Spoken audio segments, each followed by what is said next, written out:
창세기 후반부가 시작되는 이 창세기 12장부터는 믿음의 조상이라는 아브라함, 이삭, 야곱 그리고 요셉의 생애가 기록이 되어 있습니다.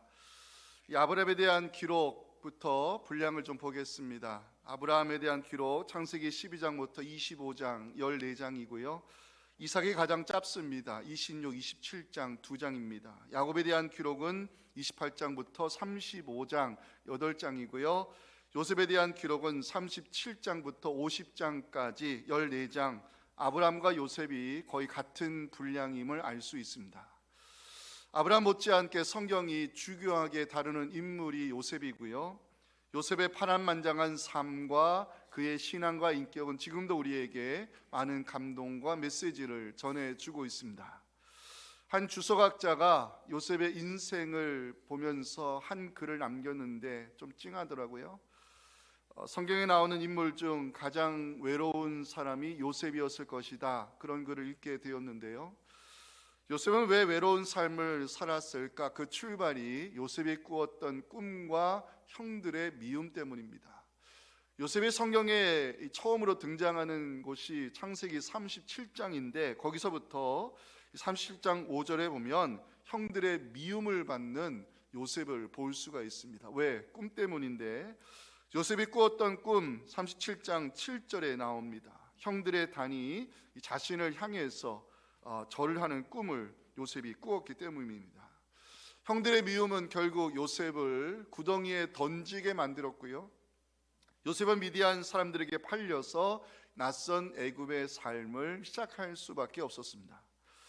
요셉은 애굽에서 보디발 장군의 노예 생활부터 시작했고 성실과 정직을 인정받아 가정 총무가 될 수 있었습니다. 하지만 이 보디발 장군의 아내의 유혹을 거절한 요셉은 억울한 옥살이를 하게 되었고요. 하나님의 섭리로 이 감옥 안에서 이 바로의 최측근이라 할 수 있는 술 맡은 관원장의 꿈을 해석해 주면서 요셉의 인생에 새로운 문이 열리게 됩니다. 애굽의 최고 권력자 바로의 꿈을 아무도 해석하지 못하는 일이 발생하자 술 맡은 관원은 요셉을 소개해 주었고요. 요셉은 바로의 꿈을 해석해 주면서 인정을 받게 됩니다. 그 장면이 창세기 41장 40절에 나오는데 바로가 말합니다. 너는 내 집을 다스리라. 노예로 시작한 요셉의 삶이 애굽의 경제 총리라는 엄청난 신분의 변화가 찾아왔을 때 요셉의 형들이 기근의 문제를 해결하기 위해 애굽으로 내려왔습니다. 요셉의 형들과 만났고요. 그 만남을 통해서 요셉이 크게 우는 장면이 창세기 45장 2절에 기록이 되어 있습니다. 요셉은 형들의 잘못을 용서했고요. 하나님의 섭리와 계획을 말하는 장면이 창세기 45장 5절에 나오는데 요셉이 애굽에서의 그 힘든 삶을 이겨낼 수 있었던 이유가 되는 고백의 말씀입니다. 같이 한번 읽어보겠습니다.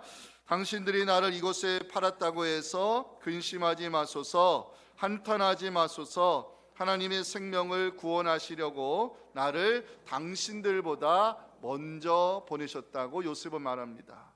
오늘 살펴볼 본문, 요셉의 형들의 그 아버지죠. 야곱이 죽고 나서 장례를 치르고 이제 말하는 장면이 나오는데 요셉의 형들이 뭘 말하고 있을까요? 15절 보시면 요셉의 형제들이 그들의 아버지가 죽었음을 보고 말합니다. 요셉이 혹시 우리를 미워하여 우리가 그에게 행한 모든 악을 갚지 아니할까?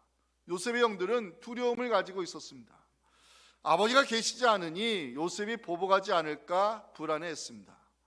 형들은 아버지가 한 말도 아닌데 꾸며낸 말을 가지고 요셉에게 용서를 구하자 요셉이 눈물을 흘리는 장면이 17절에 나옵니다. 너는 이같이 요셉에게 이르라. 내 형들이 내게 악을 행하였을지라도 이제 바라건대 그들의 허물과 죄를 용서하라 하셨나니 당신 아버지의 하나님의 종들인 우리 죄를 이제 용서해 달라고 하자 요셉이 그 말을 듣고 울었습니다. 요셉은 애굽에 끌려 내려와 많은 눈물을 흘렸을 것입니다. 힘들어 울었을 것이고 억울해 울었을 것이고 외로워 울었을 것입니다. 이미 형들을 용서했는데도 아직도 그 용서를 확신하지 못한 형들을 보면서 요셉은 울고 있습니다. 요셉의 형들에게 말합니다. 두려워하지 말라고, 더 이상 죄책감에 시달리지 말라고, 나는 하나님을 대신할 수 없다고 말하면서 요셉이 지금까지 의지했던 하나님의 섭리와 계획을 고백하는 장면이 오늘 19절과 20절에 나오는 말씀입니다. 중요한 말씀입니다. 같이 읽겠습니다. 시작. 요셉이 그들에게 이르되 두려워하지 마소서, 내가 하나님을 대신하리이까. 당신은 나를 해하려 하였으나 하나님은 그것을 선으로 바꾸사 오늘과 같이 많은 백성의 생명을 구원하게 하시려 하셨나니. 아멘. 요셉의 형들에게 두려워하지 말라 말하면서 내가 당신들과 당신들의 자녀를 책임지겠다는 말로 위로하며 창세기 마지막 사건이 끝이 나고 있습니다. 21절입니다. 당신들은 두려워하지 마소서, 내가 당신들과 당신들의 자녀를 기르리다 하고 그들을 간곡한 말로 위로해 주었습니다. 오늘 사순절 두 번째 주입니다. 오늘은 미워하지 맙시다, 이 제목으로 말씀 나눌 때 왜 미워해서는 안 되는지, 왜 우리가 용서하며 살아야 되는지 함께 은혜를 나누겠습니다. 첫째 메시지 같이 읽어볼까요? 시작. 우리는 예수님의 십자가 죽음으로 모든 죄를 용서받았음을 확신해야 합니다. 자, 오늘 본문 보니까요, 아버지의 장례를 마친 요셉의 형들이 말하는 장면으로 시작을 합니다. 15절 마지막 보시면 아버지가 죽었음을 보고 말합니다. 요셉이 혹시 우리를 미워하여 우리가 그에게 한 악을 갚지 아니할까. 갚지 아니할까, 여기에 히브리어 보응하다라는 뜻이 들어가 있거든요. 요셉의 형들은 두려움을 가지고 있었습니다. 이제 아버지가 계시지 아니하니 요셉이 보복하지 아니할까 불안했습니다.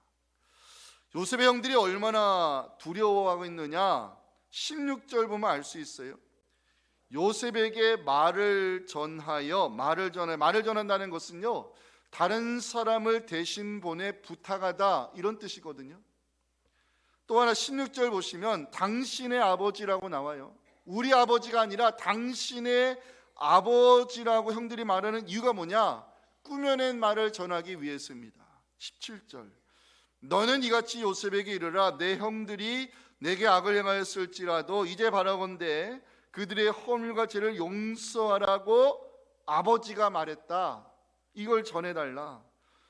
자, 이 말을 야곱이 죽기 전에 유언으로 남겨놨을까요? 그런 기록은 성경에 없습니다. 성서학자들은 요셉의 형들이 꾸며낸 말로 이해하고 있습니다. 그만큼 형들은 요셉의 복에 대한 두려움을 안고 지금까지 살아왔다는 것이죠. 요셉의 형들은 왜 두려움을 안고 살아왔을까요? 16절에 나오는 두 단어, 허물과 죄 때문입니다. 저도 이번에 공부하면서 알았는데요, 이 허물이라는 단어 속에는요, 히브리어로 관계를 깨뜨림, 타인의 인권을 침해함, 이런 의미가 있더라고요.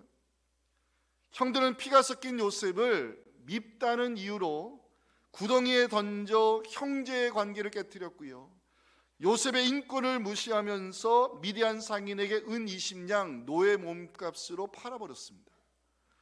그것이 요셉 형들에게는 죄책감으로 남아있었던 것입니다. 아직도 남아있는 죄책감, 요셉을 만났을 때 형들이 하는 말을 보면 알 수 있습니다. 이게 처음 만나서 하는 말이거든요. 42장 21절, 우리가 아우의 일로 말미암아 범죄하였도다. 그가 우리에게 애걸할 때에 그 마음의 괴로움을 보고도 듣지 아니하였으므로 이 괴로움이 우리에게 임하도다. 형들의 가슴에 남아있는 괴로움은 죄책감이었습니다. 문제는 요셉이 형들을 애굽에 내려와 살도록 초청했고 이미 하나님의 섭리 안에서 형들의 잘못을 용서했다는 것입니다. 창세기 45장 7절과 8절인데요, 하나님의 큰 구원으로 당신들의 생명을 보존하고 당신들의 후손을 세상에 두시려고 나를 당신들보다 먼저 보내셨나니 그런즉 나를 이리로 보낸 이는 당신들이 아니요 하나님이라고 이 요셉이 말합니다. 자, 여러분들에게 이제 첫 번째 질문을 던지겠습니다. 요셉이 형들의 잘못을 용서하고 그들과 함께 애굽에서 살아온 세월이 얼마인지 아십니까? 그 시간이 17년입니다. 17년. 17년은 짧은 시간이 아니잖아요. 그런데도 왜 형들은 요셉의 보복을 두려워하며 죄책감 속에 살고 있느냐? 상황이 바뀌었기 때문입니다. 자, 이제 15절 봐주세요. 누가 죽었어요? 아버지 야곱이 죽었어요. 아버지라는 큰 그림자가 사라지자 상황이 바뀐 것을 알게 된 형들은 이제 요셉이 우리를 보복하지 아니할까 두려움 속에, 죄책감 속에 지금 시달리고 있는 것입니다. 지난 17년 동안 두려움을 가지고 죄책감 속에 살아온 이 형들의 모습을 보면서 저는요, 우리의 모습을 보게 되었습니다. 형들의 두려움과 죄책감, 용서받았다는 확신이 없었기 때문입니다. 그래서 이제 여러분들에게 두 번째 질문 던지겠습니다. 우리 성도님들은 하나님으로부터 내가 지은 모든 죄와 허물을 용서받았음을 확신하십니까? 이 확신이 없으시면요, 우리는 요셉의 형들처럼 상황이 바뀌면 또 죄책감, 두려움 속에 살 수밖에 없습니다. 성경은요, 죄를 짓는 자에게 죄책감이 따라올 것이라고 잠언 5장 22절이 말씀합니다. 악인은 자기 악에 걸릴 것인데 그 죄의 줄에 매일 것이다. 그게 죄책감이거든요. 우리를 하여금 두려워하게 만들고 괴로움을 주는 것, 죄책감입니다. 여러분, 예수님께서 십자가에 달려 죽으실 때 마지막으로 선포하신 말씀 기억하세요? 그 골고다 언덕 현장에 있었던 사도 요한이 주님께서 피를 흘리시면서 마지막에 선포하신 말씀을 요한복음 19장 20절에 기록해 놨어요. 30절입니다. 같이 한번 읽겠습니다. 시작. 예수께서 신 포도주를 받으신 후에 이르시되 다 이루었다 하시고 머리를 숙이니 영혼이 떠나가시니라. 아멘. 다 이루었다, 헬라어로 테텔레스타이, 여기에 수동태가 들어가 있습니다. 내가 그 일을 다 이루었다가 아니라, 그런 의미가 아니라 하나님께서 나를 통해 그 일을 이루셨다고 주님께서 십자가에서 선포하신 말씀입니다. 하나님께서 예수 그리스도를 통해 하신 일이 무엇입니까? 예수님의 십자가 죽음을 통하여 우리의 죄값을 다 치르셨다는 의미입니다. 이거를 신학적으로 속량이라 말합니다. 속량은 원래 몸값을 받고 노비의 신분을 풀어주다는 뜻입니다. 하나님께서 우리를 죄의 사슬에서 풀어주기 위해서는 누군가 우리를 대신하여 대가를 지불해야 됩니다. 하나님은 우리가 지은 모든 죄값을 예수님에게 뒤집어 씌우셨고요, 예수님은 우리를 구원하고자 하시는 하나님의 뜻을 위해 자신의 모든 것을 십자가에서 쏟아 부으셨습니다. 우리가 받아야 될 저주를 주님께서 대신 받으셨고 우리를 대신하여 골고다 언덕에서 버림받으셨습니다. 하나님은 우리의 죄값을 치르기 위해 아들의 죽음을 선택하셨고 우리의 모든 빚을 갚아주셨습니다. 팀 켈러가 쓴 용서를 배우다는 책에서 용서가 어려운 이유는 대가를 치러야 되기 때문이라는 글이 있습니다. 여러분, 1만 달란트 빚진 자의 비율을 알고 계시리라 생각됩니다. 여러분, 1만 달란트는 6천만 데나리온인데요, 그 당시에 하루 일값이 1데나리온, 그러니까 6천만 데나리온은 평생 일해도 영원히 갚을 수 없는 엄청난 빚을 의미합니다. 그런데 주인은 어떻게 했어요? 그 사람을 긍휼히 여겨 1만 달란트, 6천만 데나리온은 어마어마한 빚을 탕감해 줬어요. 근데 여기서 우리가 늘 놓치는 것이 있어요. 주인은 그 사람이 빚진 1만 달란트를 탕감해 줬지만 그 주인은 엄청난 손실을 떠나야 되는 대가를 치러야 했다는 사실입니다. 하나님 아들의 생명을 십자가의 제물로 내어주셨고 예수님은 십자가에서 모든 물과 피를 쏟으시면서 우리의 죄값을 대신 치르셨습니다. 우리 향한 하나님의 용서는 일방적인 용서였고 우리 향한 하나님의 사랑은 무조건적인 용서로 나타나는 것입니다. 용서는 죄로 인하여 죽을 수밖에 없는 우리를 구원하기 위해 하나님이 택하신 최선의 방법이었습니다. 하나님은 우리의 죄를 용서하기 위해 아들의 생명을 내놓아야 되는 이 아들의 생명을 십자가의 제물을 내놓아야 되는 엄청난 값을 치르신 것입니다. 하나뿐인 아들을 위하여, 하나뿐인 아들을 우리를 위해 내어주신 하나님이 우리에게 말씀합니다. 내가 너를 용서했다고, 내가 너의 죄값을 다 갚아주었다고, 내가 너의 허물을 예수의 피로 덮어주었다고 하나님 말씀하고 있습니다. 사도 바울은요, 그리스도의 죽음으로 이루신 속량과 죄사함의 은총을 깨닫고 골로새서 1장 14절 말씀을 성경에 남겨놨습니다. 복음의 요약입니다. 같이 읽겠습니다. 시작. 그 아들 안에서 우리가 속량 곧 죄사함을 얻었도다. 아멘. 우리가 해야 할 일이 있습니다. 용서의 은혜를 누리는 것입니다. 죄책감을 털어버리는 것입니다. 여러분들에게 세 번째 질문 드립니다. 상황이 바뀌었다고, 내가 연약하여 죄 가운데 넘어지고 실수하고 잘못했다고 우리에게 허락하신 이 죄사함과 구원의 은총이 취소되는 일이 일어날까요? 그런 일은 일어나지 않습니다. 15절 봐주시기 바랍니다. 요셉의 형들이 왜 두려워하고 있습니까? 왜 불안해하고 있습니까? 상황이 바뀌었기 때문입니다. 아버지가 계시지 않으니 요셉이 지난날의 잘못을 들추어 보복하지 않을까 죄책감을 떨어버리지 못한 요셉의 형들은 두려워하고 있습니다. 그래서 형들에게 요셉이 오늘 본문에서요, 두 번이나 하는 말이 있어요. 자, 19절 봐주세요. 두려워하지 마소서. 21절 봐주세요. 두려워하지 마소서. 사랑하는 성도 여러분, 하나님은 우리가 지은 모든 죄값을 예수님의 십자가 죽음으로 갚아주셨음을 믿으시기 바랍니다. 상황이 바뀐다고, 연약하여 실수하고 넘어진다고 우리에게 주신 죄사함, 구원의 은총 취소되는 일은 일어나지 않습니다. 예수 그리스도를 통해 우리를 죄와 사망의 사슬에서 풀어주신 하나님의 은혜를 기억하며 로마서 8장 1절과 2절 우리 모두의 신앙 고백으로 같이 읽겠습니다. 시작. 그러므로 이제 그리스도 예수 안에 있는 자에게는 결코 정죄함이 없나니 이는 그리스도 예수 안에 있는 생명의 성령의 법이 죄와 사망의 법에서 너를 해방하였음이라. 아멘. 자, 마지막 메시지입니다. 중요합니다. 같이 읽습니다. 시작. 성도는 하나님의 섭리를 믿으며 합력하여 선을 이루시는 하나님을 기대해야 합니다. 자, 이제 우리의 시각을 형들에서 요셉으로 옮겨가겠습니다. 자, 요셉은 왜 형들을 용서했을까요? 요셉은 평범한 사람이 아니니까, 요셉은 그 능력 있는 사람이니까, 요셉은 우리와 똑같은 사람입니다. 그 이유가 아닙니다. 요셉의 용서를 통해 우리가 들어야 될 메시지가 있습니다. 왜 요셉은 형들을 용서했을까? 첫 번째 이유, 판단은 하나님의 몫임을 알았기 때문입니다. 형들이 얼마나 요셉을 두려워하고 있느냐, 18절 마지막 봐주세요. 18절.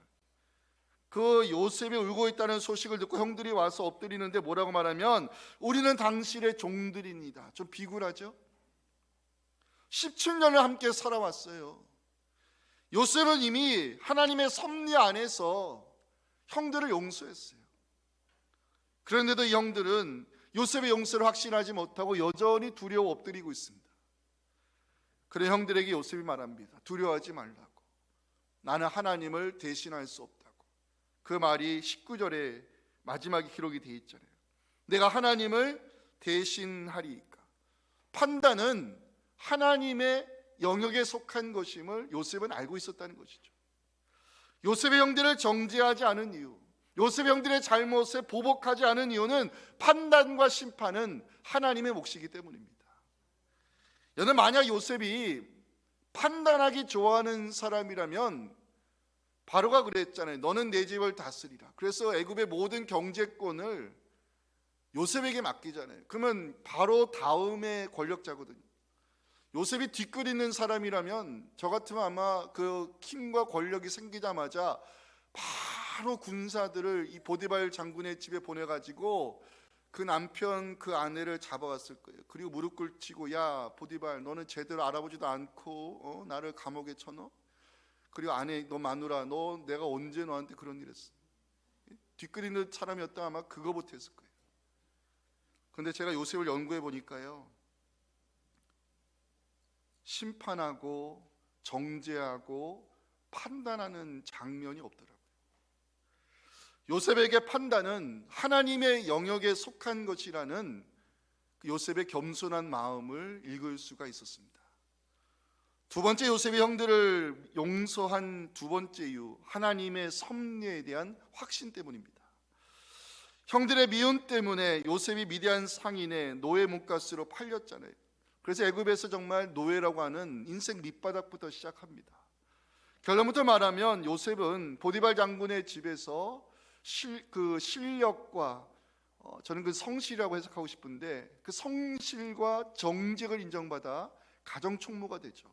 억울한 일 때문에 옥에 갇혔지만 거기서도 감옥의 재반 업무를 요셉이 맡습니다. 애굽의 최고 권력자 바로의 뒤를 이어 경제 총리 자리까지 올라갑니다.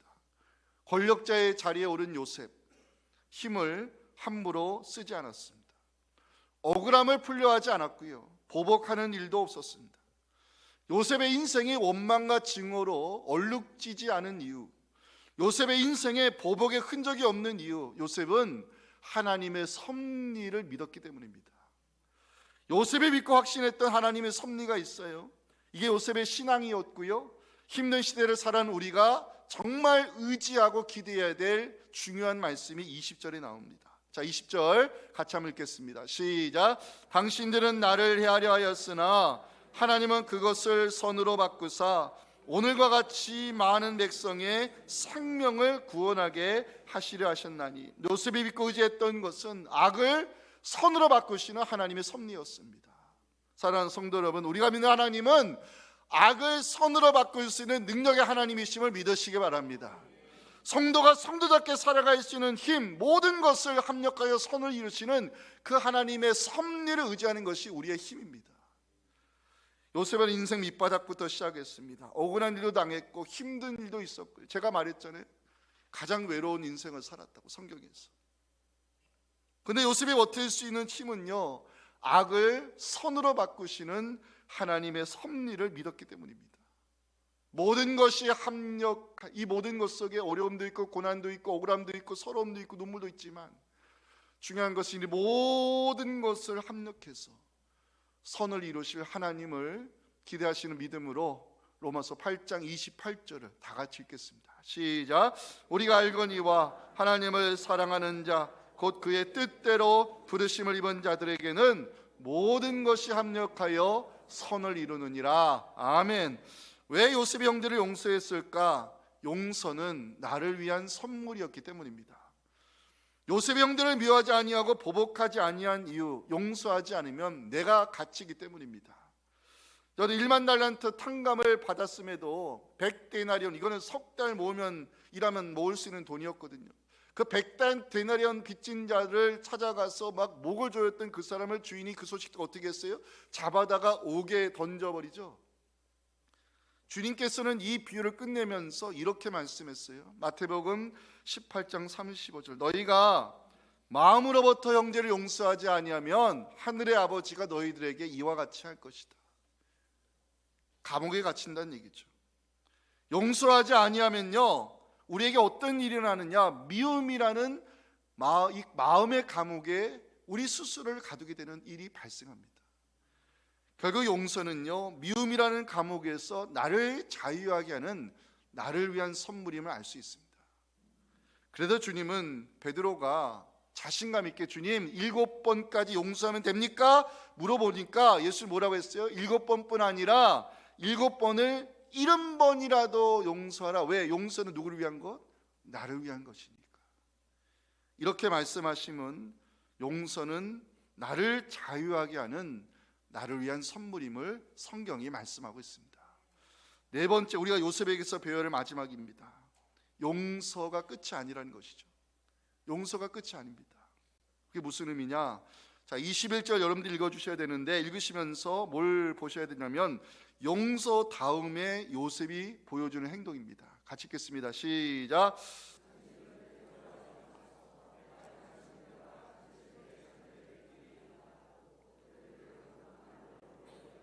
요셉의 용서 말로만 하는 용서가 아니었습니다. 요셉의 용서는요, 인색한 용서가 아니었습니다. 요셉의 용서는 이게 끝이 아니었고 그 용서를 넘어 지금 사랑의 행위까지 이어지고 있습니다. 이게 성경이 말씀하는 진짜 용서죠. 용서가 사랑의 행위로 이어질 때 하나님이 원하시는 합력하여 선을 이루는 결과를 만든다는 것을 우리는 요셉을 통해서 배워야 됩니다. 이제 말씀을 맺겠습니다. 성서학자들은 요셉을 그리스도 이전의 그리스도인이다, 이런 별명을 붙여놨어요. 왜? 예수님께서 보여주셨던 십자가의 용서와 사랑을 우리는 요셉에게서 볼 수 있기 때문입니다. 오늘 살펴볼 본문은 창세기 마지막을 장식하는 사건입니다. 창세기는 형들과 요셉의 완전한 화해와 용서 그리고 사랑으로 마무리되고 있습니다. 다시 말하면 창세기의 마지막 주제가 용서와 사랑입니다. 여기에 성경이 우리에게 들려주는 메시지가 있습니다. 하나님은 그리스도 이전에 그리스도인으로 살았던 요셉을 우리에게 보여주시면서 십자가의 용서와 사랑을 받은 우리가 이 시대에 요셉처럼 살기를 원하십니다. 왜 우리는 용서하며 살아야 될까요? 우리를 통해 십자가의 사랑과 구원의 복음이 세상에 흘러가길 원하시기 때문입니다. 오늘 설교 제목 한번 따라 하시면 좋겠습니다. 미워하지 맙시다. 미워하지 맙시다. 표정들 보니까 그래도 미워할 사람은 있다 이렇게 하시는 것 같은데, 용서가 누구를 위한 거라고요? 나를 위한 선물입니다. 마지막으로 골로새서 3장 13절 14절 같이 읽고 오늘 설교 마칩니다. 시작. 누가 누구에게 불만이 있거든 서로 용납하여 피차 용서하되 주께서 너희를 용서하신 것 같이 너희도 그리하고 이 모든 것 위에 사랑을 더하라. 이는 온전하게 매는 띠니라. 아멘. 하나님, 그렇습니다. 우리 안에 아직도 미움이라는 쓴뿌리가 남아 있습니다. 도저히 용서할 수 없는 사람과 아픈 기억과 추억이 있습니다.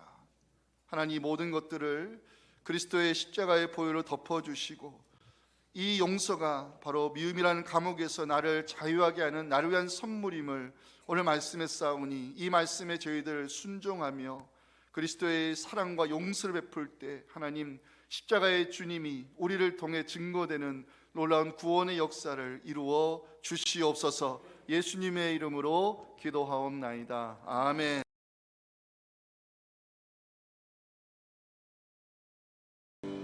지금은 우리가 지은 모든 죄와 허물을 대신하여 십자가의 제물로 죽어주신 우리 구주 예수님의 은혜와 하나뿐인 아들을 우리의 구원을 위해 내주신 아버지 하나님의 크신 사랑과 성령의 역사가 오늘 사순절 두 번째 주신 이 귀한 말씀을 마음에 새기고 하나님께서 내게 베풀어 주신 그 십자가의 용서와 사랑으로 내 마음의 쓴뿌리를 제거하며 미움에 갇혀있는 나를 풀어주며 하나님의 용서와 사랑을 실천하여 십자가의 주님을 증거하기 원하는 우리 사랑하는 모든 성도들의 간절한 기도 제목과 우리 자녀 세대의 예배 회복과 우리가 섬기는 교회 위에 지금부터 영원토록 함께 하시기를 간절히 축원하옵나이다. 아멘.